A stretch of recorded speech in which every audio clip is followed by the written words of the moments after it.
ಏನ್ ಸಂಬಂಧವಿದೆ? ಏನು ಈ ಊರಿನಲ್ಲಿ ನೀವೇ ದೊಡ್ಡ ಹಿರಿಯರಂತ ಯಾವ ನೋಡಿದ್ರು ಬರೀ ಸಮಾಜ ಸುಧಾರಣೆ ಮಾಡ್ಬೇಕು, ಈ ಊರು ಉದ್ಧಾರ ಮಾಡ್ಬೇಕಂತ ಬರೀ ಇದೇ ವಿಚಾರ ಮಾಡ್ತಿದ್ದೀರಲ್ಲ. ಊರು ವಿಚಾರ ನೀವು ಮಾಡಿದ್ರೆ ಮನೆಯಲ್ಲಿ ಕೆಲಸ ಯಾರು ಮಾಡ್ತಾರೆ? ಹಿರಿಯರು ಅಂದ್ರೆ ಈ ಊರು ಅಷ್ಟೇ ಹೇಳಿದ್ರೆ ಸಾಕು, ಎಲ್ಲ ಕೆಲಸ ಬಿಟ್ಟು ಅವ್ರ ಕೆಲಸನೇ ಮಾಡ್ತೀರಾ ನೀವು? ಮನುಷ್ಯಾಗಿ ಹುಟ್ಟಿದ ಮೇಲೆ ಎಲ್ಲರ ಬಗ್ಗೆ ವಿಚಾರ ಮಾಡ್ಬೇಕಾಗ್ತದೆ.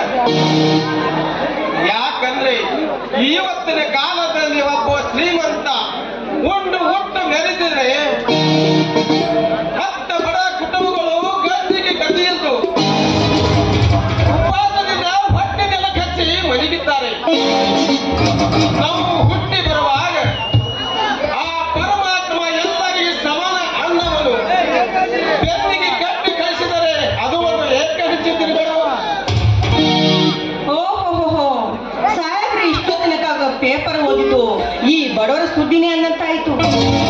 ಏನ್ರಿ, ಬಡವರು ಊಟ ಇಲ್ಲದೆ ಭಿಕಾರಿಯಾಗಿ ತಿರುಗಾಡ್ತಿದ್ದಾರೆ ಅಂದ್ಮೇಲೆ ಅಂತ ಬಡ ಭಿಕಾರಿಗಳಿಗೆ ಮನೆಯಲ್ಲಿ ತಂದು ಊಟ ಹಾಕ್ಬೇಕಂತ ವಿಚಾರ ಮಾಡ್ತಿದ್ರೇನು? ಅಂತ ಕೆಟ್ಟ ವಿಚಾರ ನಿಮ್ಮ ತಲೆಯಲ್ಲಿ ತರಬೇಡಿ.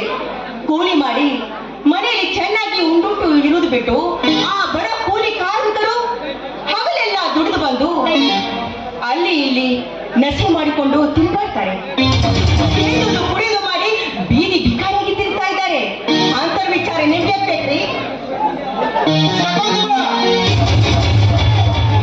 ನಿನಗೆ ಇನ್ನೂ ಬಡತನ ಭೂತ ಭ್ರತೆ ಆಗಿರಬೇಕಾಗುತ್ತದೆ.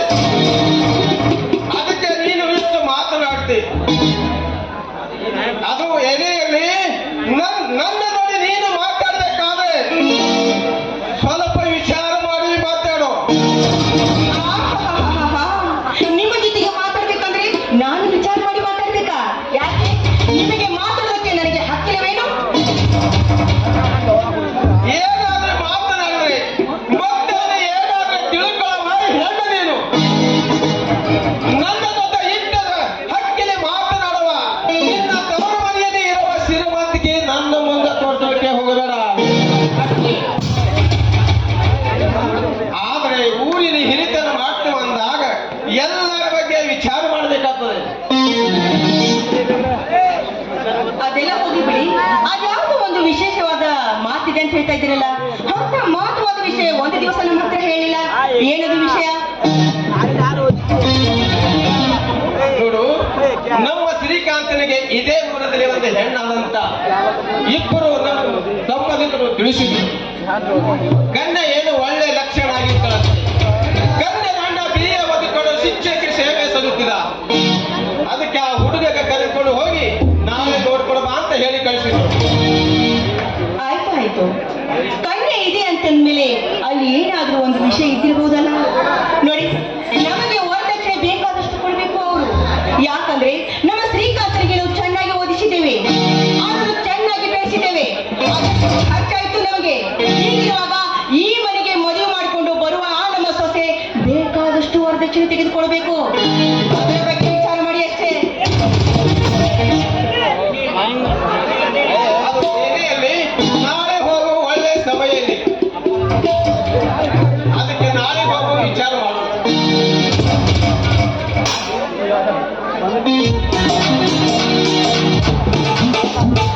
ಅಪ್ಪಾಜಿ ಏನೋ ಎಲ್ಲಿಗೆ ಹೋಗೋದಕ್ಕೆ ಅಪ್ಪಣೆ ಕೊಡ್ತಿರುವಲ್ಲ? ಶ್ರೀಕಾಂತ್, ಯಾಕೋ ಇನ್ನು ಎಷ್ಟು ತಡ ಮಾಡಿ ಬಂದಿ? ತೋಟದಲ್ಲಿ ಏನೇನು ನಡೆದ ಕೆಲಸಗಳು? ತೆಂಗಿನ ಮರಗಳು ಚೆನ್ನಾಗಿದ್ದಾವೆ? ಅಪ್ಪಾಜಿ ನನ್ನ ತೋಟಕ್ಕೆ ಹೋಗಿಬಿಟ್ರೆ ಆ ಭೂಮಿ ತಾಯಿ ನನಗೆ ಬೇಗ ಮಿಡಿಗೆ ಬಿಡುವುದಿಲ್ಲ. ಹಂಸನೆ ಹಸಿರಿನಲ್ಲಿ ಹಸರ ಸೀರಿ ಹೊತ್ತ ನಿಂತ ಆ ಭೂಮಿ ತಾಯಿ ನನಗೆ ಬೇಗ ಮಿಡಿಗೆ ಬಿಡುವುದಿಲ್ಲ. ತೆಂಗಿನ ಗಿಡಗಳು ಎಲ್ಲಾ ಚೆನ್ನಾಗಿದ್ದಾವೆ, ಅವಕ್ಕೆ ಎಲ್ಲ ಸರಿಯಾದ ಉಪಚಾರ ಮಾಡಿ ಬರುವುದಕ್ಕಾಗಿ ಸ್ವಲ್ಪ ಹೊತ್ತಾಯಿತು. ಓಹೋ, ತೆಂಗಿನ ತೋಟಕ್ಕೆ ಹೋಗಿ ತೆಂಗಿನ ಮರಗಳಿಗೆ ನೀರು ಬಿಟ್ಟು ಆರಾಮಾಗಿ ರೆಸ್ಟ್ ತೆಗೆದುಕೊಂಡು ಮನೆಗೆ ಬಂದ್ಬಿಟ್ರೆ ಮುಗಿತು ನಿನ್ನ ಕೆಲಸ. ಏನ್ರಿ ನಿಮ್ಮ ಮಗ ಅಲ್ಲಿ ಆಳು ಮನುಷ್ಯರಿಗೆ ಏನೇನು ನನ್ನ ಬಗ್ಗೆ ಪಿತೂರಿ ಊದ್ತಾ ಇದ್ದಾನೆ? ನಿಮ್ಮ ಮಲತಾಯಿ ನನ್ನನ್ನು ನೋಡಿ ಸೇರುವುದಿಲ್ಲ, ಅವಳು ತುಂಬಾ ಕೆಟ್ಟವಳು, ಹಾಗೆ ಹೀಗೆ ಅಂತ ಮಾತಾಡ್ತಾನೆ ಇವನು. ಅಮ್ಮ, ನೀನು ನನ್ನ ಬಗ್ಗೆ ಬಹಳ ತಲೆಗೆ ಮಾಡ್ಕೊಂಡ್ರಿ. ನನ್ನ ಹೆತ್ತಮ್ಮನ ಸ್ಥಾನದಲ್ಲಿ ನೀವು ಇರುವಾಗ ನಾನು ನಿನ್ನ ಬಗ್ಗೆ ಚಂಡ ಕಾಡ್ತೇನಮ್ಮ. ಚಿಕ್ಕವನಿದ್ದಾಗಲೇ ನಮ್ಮ ತಾಯಿಯನ್ನು ಕಳೆದುಕೊಂಡು ನೀನು ನನ್ನ ಹೆತ್ತಮ್ಮನ ಸ್ಥಾನದಲ್ಲಿ ನಾನು ತಿಳಿಸಿರುವಾಗ ನನ್ನ ಮೇಲೆ ಇಲ್ಲದ ಅಪರಾಧ ಹೊರಿಸೋದು ಇದು ಯಾವ ನ್ಯಾಯ? ನಾನು ಮನಮಗನೆಂಬ ಭಾವನೆ ನಿನ್ನಲ್ಲಿರ್ಬೋದು, ಆದರೆ ನೀನು ನನ್ನ ಮಾತಿನ ಸ್ವರೂಪ ಮಾತಿ. ಅಪ್ಪಾಜಿ, ನಾನು ಏನಾದರೂ ತಪ್ಪು ರೀತಿಯಲ್ಲಿ ನಡೆದರೆ ನನ್ನನ್ನು ಕ್ಷಮಿಸಿಬಿಡು ಅಪ್ಪಾಜಿ, ಕ್ಷಮಿಸಿಬಿಡು. ಹೋಗಿ ಬಿಡು ಶ್ರೀಕಾಂತ್, ಯಾಕೆ ಹೃದಯಕ್ಕೆ ಚುಚ್ಚುವಾಗ ಮಾತನಾಡ್ತು? ಶಕುಂತಲ, ಇವನಿಗೊಂದು ಮಾಡಿ ಇವನಿಗೊಂದು ಜೋಡಿ ಮಾಡಿಬಿಟ್ರೆ ಆಯ್ತು. ಕಾಲ ಬರ್ತರಿಗೆ ತಾನೇ ಎಲ್ಲ ಅನುಭವಿಸ್ತಾನೆ. ಶ್ರೀಕಾಂತ ನೋಡು, ನಾಳೆ ನಿನಗೆ ಕನ್ಯೆ ನೋಡಕ್ಕೆ ಹೋಗೋದು. ಹೋಗು, ಯಾವತ್ತನಾಗಿರುತ್ತವ? ಏನೋ ಅಪ್ಪ, ನನಗೆ ಯಾವ ವಿಷಯ ಗೊತ್ತಿರಲೇ ಒಮ್ಮೊಮ್ಮೆ ಕನ್ಯಾನವರು ಹೊಂಟಿರಲ್ಲ. ಈಗ ನನ್ನ ಮದುವೆ ಅವಸರವೇಕೆ? ಇರಲಿ, ಕನ್ಯಾ ಆದ್ರೆ ಯಾವ ಊರಿನಂತ ಸ್ವಲ್ಪ ತಿಳಿಸ್ತೀಯಾ? ಇದೇ ಊರಲ್ಲಿ ಜಗದೀಶನ ಶಿಕ್ಷಕನ ತಂಗಿ ಶೀಲಾ ಅಂತ ಅವಳ ಹೆಸರು. ಕನ್ಯೆ ಒಳ್ಳೆ ಲಕ್ಷಣ ಆಗಿದ್ದಳಂತೆ. ಹೋಗಿ ನೋಡಿ ಬಂದ್ರೆ ತಾನೇ ಗೊತ್ತಾಗ್ತದೆ. ಅಪ್ಪ, ಜೀವನದಲ್ಲಿ ಎಂದು ನಡೆಯಲಾರದ ಘಟನೆ ನಡೆದಿದಲ್ಲ. ನಾನು ಮದುವೆ ಎಂಬ ಬೇಡ ವಿಷಯ ಬೇಡನ್ನ ತಿಳಿದರಲ್ಲಿ ನಾನು ನೆನೆಸಿಕೊಂಡ ಹೆಣ್ಣನ್ನೇ ತಾವಾಗಿ ನೋಡು ಹೊಂಟಿರುವಾಗ ನಾನೇಕೆ ಬೇಡ ನನಗೆ? ಅಪ್ಪಾಜಿ, ಇದಕ್ಕೆ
ಶಕುಂತಲಾ ನನಗ ಹಸುವಾಗ್ಯಾವ ಊಟಕ್ಕೆ ಬಡಿಸು ನಡಿ ಹೋಗೋರು